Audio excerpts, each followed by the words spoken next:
Welcome to the slop farm. Enjoy the video. You begin by verifying activation lock status and collecting proof. You need the serial or IMEI, plus the original purchase receipt.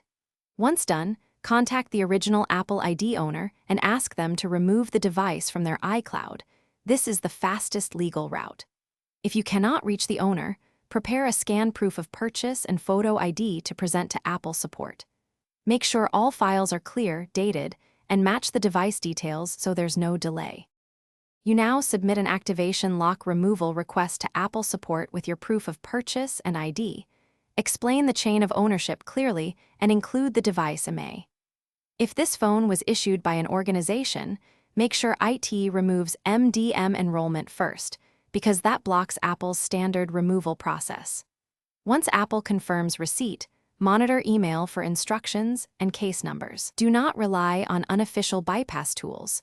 Those can break. You finish by following Apple's confirmation steps. They remove activation lock remotely, then you perform a full iOS restore using Finder or iTunes to reinitialize the device.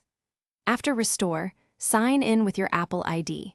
If the activation lock still appears, relay the case number to Apple support and provide any additional documentation they request. If Apple denies the request, the key troubleshooting tip is to obtain the original owner's cooperation or a clearer proof of purchase. Without that, legal removal is unlikely.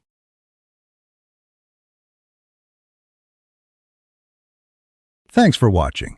Consider subscribing if we helped you today.